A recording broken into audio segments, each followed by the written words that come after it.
All right, so here it is. Just it's a brand doesn't matter. It's a soft set number 5. It's a thread sealant. It's for steel or metals and PVC, ABC or ABCs.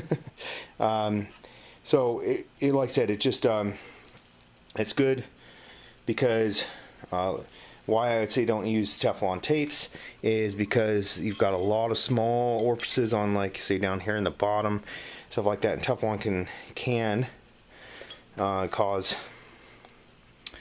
can clog those little holes up. So it just apply a little bit, couple little dabs.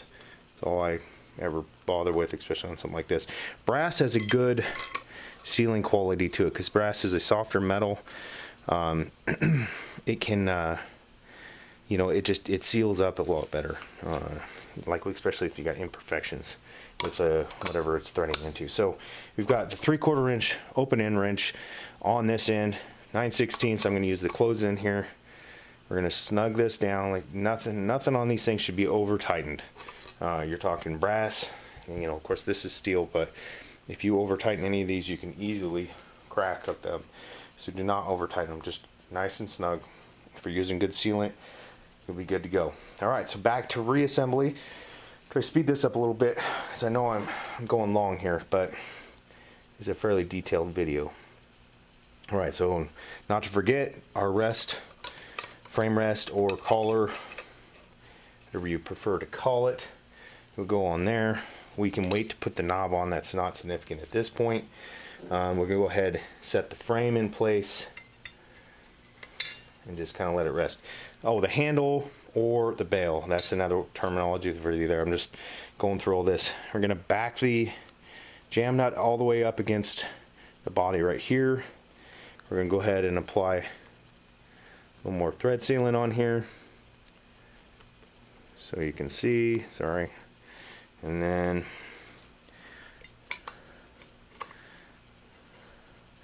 all right, so I'll talk to you about another point right here. So as you're getting this down here and you want to tighten it up, just get it down there to where it's good and hand tight. And then you taking your 9/16 wrench and putting it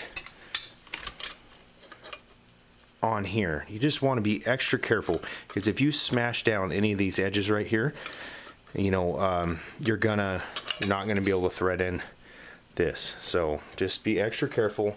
Like I said, once again, nothing needs to be super tight on here. So we're gonna go snug on there. Okay, so at this point you can move this bail around, or the frame around, pretty much wherever you need it. So I don't want the spark thing to be right next to the fuel port or the fuel adjustment knob. So got it kind of set where I think I want it, and we go to our jam nut, which is down in here. See that right there? I apologize if I cut any of this out. I'm just going to kind of center that up there. Okay, so what were we getting? 9/16. Said it's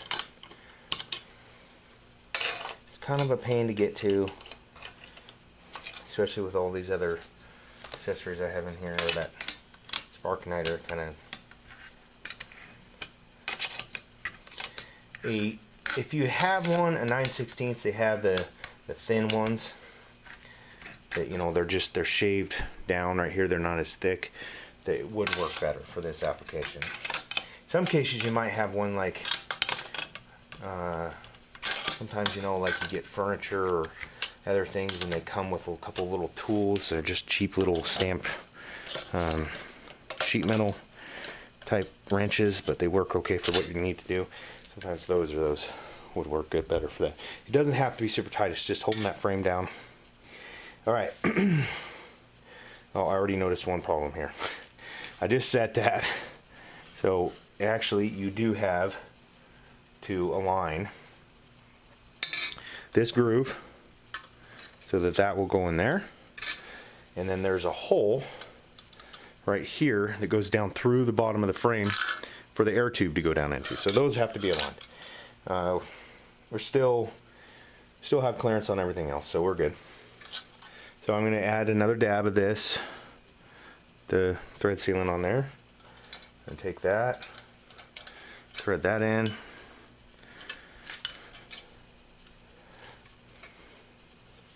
Just trying to get that all lined up perfect. Once you kind of get it started, you can grab your 3/8 wrench. It's still hand loose, so hand tighten it. And then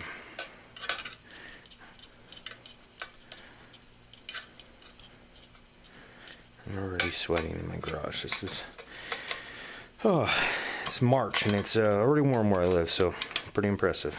Not impressive, actually. So tightening it down, it's just good and snug. Except for I just realized I forgot to put this centric block in there, so we'll go ahead and pause you.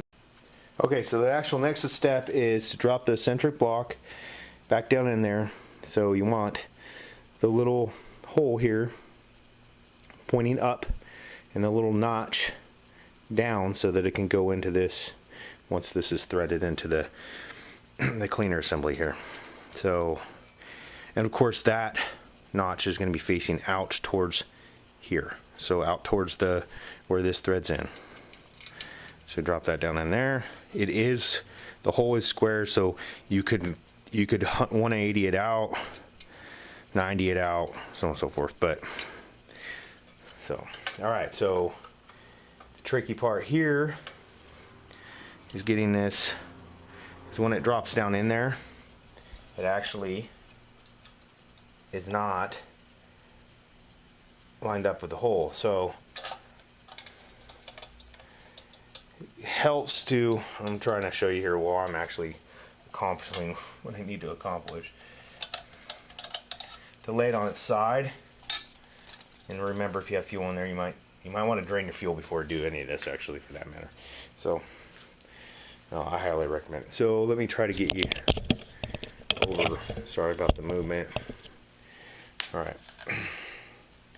So right now, what I'm going to do is lay it on its side and then try to move the block up to where I can see the notch for it. And you're not, I'm sorry, but I'm not going to be able to show it to you exactly, but I'm hoping that you're that this will at least give you a good enough idea how to accomplish this task.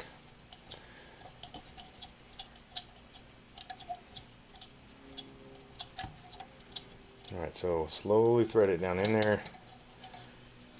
Alright, so I got it down far enough now to where, if you can look closely enough, when I turn it, you see the block coming up and down. So I know I have it in the right place, so now I can snug it down. Don't snug it down before you know that, or you'll bend. And all these are brass parts, so they're fairly soft. They can bend fairly easily. So, all right, we're almost done here. Try to adjust you here again and see what I'm doing. All right, it's time to install this assembly, which includes the air tube, the burner tubes, and the mixer assembly. And of course, there's some manuals on there. Get it down in here. This does not require any sort of sealant or anything. Just thread it down. And if you notice, right there, there's a hole. That's where that set screw is going to go into once we get it threaded down. So we're looking to line that up. This all should, now all my stuff's been cleaned and is, you know, fairly newly installed. It's only been used once since I've installed it. So some of this stuff is really easy to remove and install. Just be aware that the older your product is, the older your lantern is, the harder. So we got that pretty much lined up. I can see down in here the hole, through the hole, and I don't think you're going to be able to see it, maybe through there. So we can get the set screw started and then run it all the way till it bottoms out. Alright, it started. Get my screwdriver on it. As I was saying, the older your product is, the older your lantern is, the more likely this is going to be,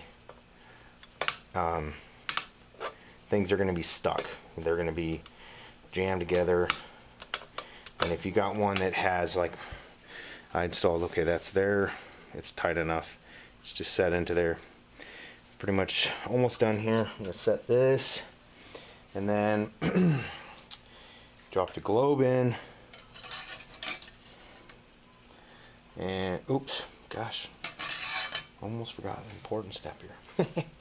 I do that every time. So, alright, so you have your generator assembly, gas generator. The needle goes up through the center, don't drop that, and then the jam nut that goes on it. So for things first is rotate your cleaner so that the hole is sticking out. You're going to push the gas generator up inside that air tube right there. There goes that panel. All the while holding up the outside tube and then guiding that little L bend on the bottom of the needle into the hole on the eccentric block,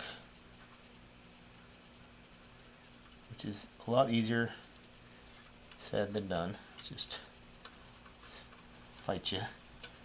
Okay, I've got it almost. Speed this up, jeez. Okay, and let it drop down the outside of that, and we're going to tighten this jam nut down by hand. That is a flared fitting, so it does not require sealant. 7/16 open end, nice sharp raise and torque. It's snug down. Now, globe, ventilator, in my case, washer, and the ball nut. Snug that down. Rotate this back around. We still need to install our fuel valve knob, which is simple as, so you just want to adjust it to say full off, and then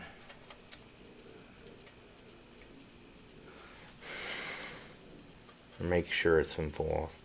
And then I just like to get the label pointing up at that point. It doesn't matter, I guess, though, honestly. Snug down that little screw that goes in the end, and we're set, done. So just tips, like I said, if you have one that's old, it's been sitting a while, you might want to take it and soak it down with something like some WD-40 or some PV Blast, some sort of penetrant oil to loosen up the corrosion and, you know, the rust, the guck, the goom, whatever goop that's stuck in all the threads on everything. Let it sit for a week or a couple days, and at a minimum 24 hours would be helpful, and things will come apart a lot easier. Like I said, this video is for you guys. Sorry it went so long, but it is a step-by-step detailed procedure. Thanks for watching. This is Nomad76, and don't forget to give me feedback. That includes, you know, some thumbs, so I know that if you like this video or not, and subscribe, comment, let me know what you think. If you have any suggestions, recommendations, questions, I will try to get back to you as soon as possible. Have a great day.